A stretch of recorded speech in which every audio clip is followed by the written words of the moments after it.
want to say real fast to the black community of this town. In the words of Malcolm X, we've been hoodwinked, run amok, bamboozled. Mayor Johnson, I need you to listen. I need your undivided attention so that you can hear what the soul of Chicago is like. Yeah. Talk to him. That probate division. It's not just the immigrants that's coming in and bogarting our communities.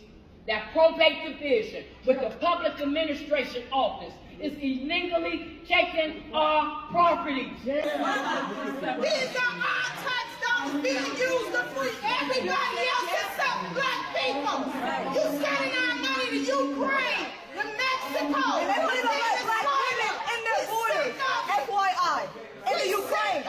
Homeless black women can't get through the borders in the Ukraine and we send money there. Yo, it's so lost. It's not even funny. It's not even funny. Children coming up missing on the border, and Mexicans don't even talk about it. Y'all won't even tell the president to close the border. Close it. Y'all sorry as hell up here. You are sorry. All right, guys, welcome back to the channel. We got to talk about the migrant crisis, specifically in Chicago. And as you saw from the intro, there are plenty of residents who are furious about what's been transpiring lately. Now, obviously, the root cause of all of this is the southern border. You know, we have a presidential administration who has a very lax policy at the border, who isn't handling things down there. Cause and effect, lax policies and not enforcing a strong border leads to an influx of migrants. And now we got migrants being bussed all throughout big cities and major cities in America. So it's a top-down problem. The people who are supposed to be securing things and handling business at the southern border, last time I checked, it was Kamala Harris who was supposed to be heading that operation, but we see how well that's going. They aren't doing their job, so everybody else has to suffer as a byproduct. But secondly, I think this should be a huge wake-up call to black Chicago residents and black, people all across America, for us to understand that just because somebody is black, just because somebody shares your skin color or looks like you, does not mean that they will have your best interest at heart.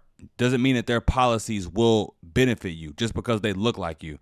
Now, the Democratic Party has had the black vote in a stranglehold for decades. And also, it's not only black people that got Brandon Johnson elected. It's white liberals and white progressives. Black people are only 13% of the population in America. But with that being said, we're about to get into this. Don't forget to like, comment, share, and subscribe while we're watching. Now let's roll it. Frustration, anger, and confrontations all on display as neighbors in Woodlawn gather to talk about what they call big problems at a nearby migrant shelter. New at 10, CBS 2 political investigator Dana Kozlov takes us through what happened. Let them talk so they have a voice. A call for order during a heated meeting at Woodlawn's Apostolic Church of God. Who's helping me? The focus, this migrant shelter in the old Wadsworth Elementary School. I would ask you all to go out there at night, in the middle of the night, and see what goes on. What's going on, according to community members, is loitering, late-night partying, littering, prostitution, and at least one fight between migrants and residents. It got a little heated. Objects got thrown. But many of these residents say they no longer have any tolerance for the disruptive behavior by those seeking asylum here. It's making them feel unsafe. They disrespect us, they rob us, they harass us. And their patience is wearing thin. Let me say this. They got one more time to deal with it, because otherwise, next time they deal with it, they're going to deal with it from the streets. We're going to take over it. Nobody's going to be able to stop us from what we're going to do to them. Much of the residents' anger was directed at city officials in attendance, including 20th Ward Alderwoman Jeanette Taylor, Chicago Deputy Police Chief Stephen Chung, and Family and Support Services Commissioner Brandy Kanazi. At one point, police had to intervene, breaking up an argument during public comments. And that absolutely is a problem. And Alderwoman Taylor says she's now seen some of them firsthand. The people who are keeping up the trouble are the people who are kicked out of the damn shelter. All of the city officials here at this meeting promise that they are working for solutions to make the area around the shelter better for the neighborhood and consequences for those asylum seekers who are found to be breaking the rules or the law. But so if they kicked out of the shelter, where are they going? Where are they going if they kicked out of the shelter? These are illegal immigrants being kicked out the shelter. So what, they just roaming the streets?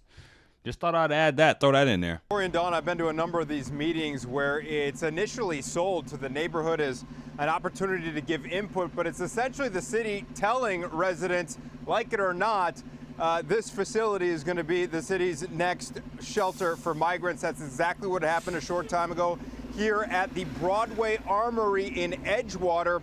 And I've never seen a crowd more divided on this. One contingent eager to welcome their new temporary neighbors, and another contingent saying, hey, what about all the Park District programs in effect for the summer and the fall, not just for at-risk youth, but for seniors as well?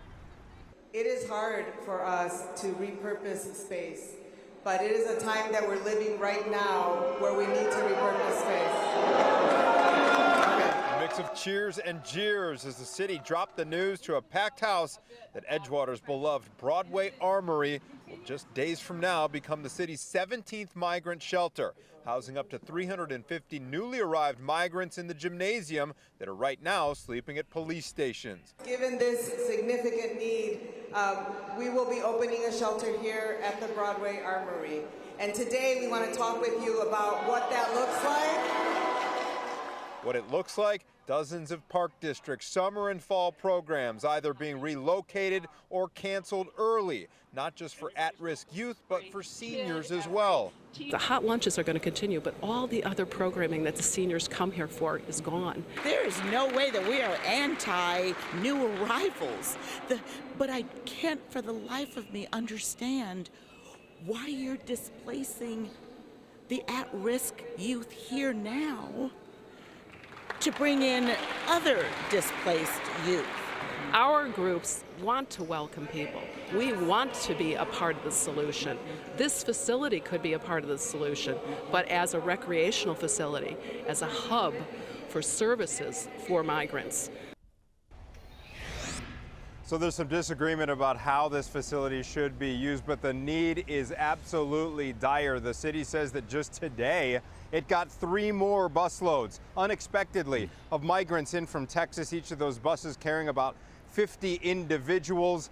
And this facility, the Broadway Armory, will begin housing some of those migrants who are right now at police stations coming this Tuesday, August 1st. All right, so there you guys have it. Like I said in the beginning, the root cause of all of this calamity is the southern border.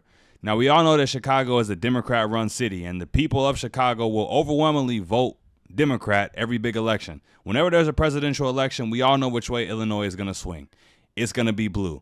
That's just a no-brainer. Another no-brainer is that the Democratic Party will use racism as a weapon to levy against its political opponents, aka the Republican Party. Or even if you're a Democrat, if you oppose the narrative or if you go against the grain, then they will use that against you as a smear tactic as well. You know, it's funny because I remember Donald Trump saying, you know, these people, these immigrants coming to the country, they aren't bringing their best. There's killers, there's drug dealers, etc. You know, and people said that that was racist, but it's not racist. It's just a matter of probability.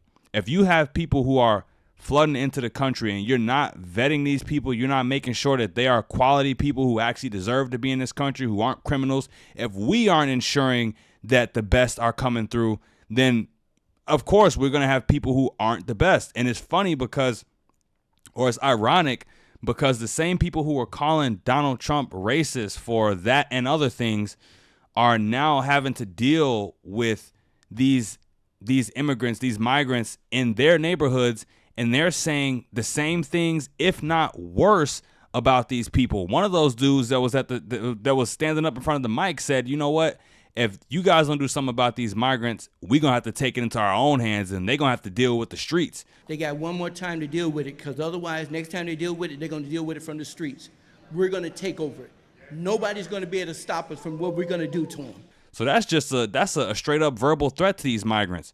So that just goes to show you, like I said, they will use racism as a smear tactic whenever you speak the truth about this illegal immigration issue. You know, the reality is that these people who come into the country should be vetted. We should be making sure, we should be ensuring that the best people are coming. We should be making sure that quality people are coming through the legal channels of immigration. That's what legal immigration was put in place for, right? But because we have such a lax border policy, because we aren't enforcing things down at the border, we have an influx of migrants, and anybody and everybody's coming in. And when anybody and everybody coming in, of course, it's going to be bad apples. Of course, there are going to be people who aren't bringing the best. It's nothing racist about that. It's just the truth. It's just reality. And these Chicago residents and people in other big cities are getting a taste of that. So final comments, final thoughts, you guys. It'll be 2024 soon. We need to wake up, stop leading with our emotions, stop voting with our emotions, so that we can stop being emotionally manipulated into voting for and selecting the wrong people to run the show. You know, that's the whole reason why Joe Biden was voted in the first place. You know, the majority of people who voted for Joe Biden didn't vote for Joe Biden because they loved him and they loved their policies and they thought that he was going to do such an amazing job. They just thought that Trump was such a bad person because of all the smears that were thrown at him, everything that the Democrats threw at the wall, things stuck. So they voted for what they thought was the lesser of two evils because Orange Man was bad. But look at what we got. Look at where we at now.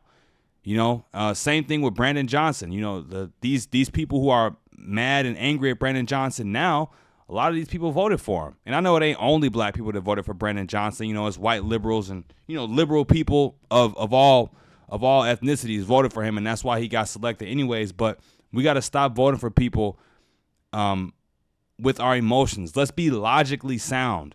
You know, it's nothing racist about wanting to have a strong border. You know, the problems that we are dealing with, everything we saw in this video, the root cause of all of it is weak border policies and a weak southern border. That is the reason for all of this. But, you know, we dealing with our choices here. That's really what this is. We just dealing with our poor choices.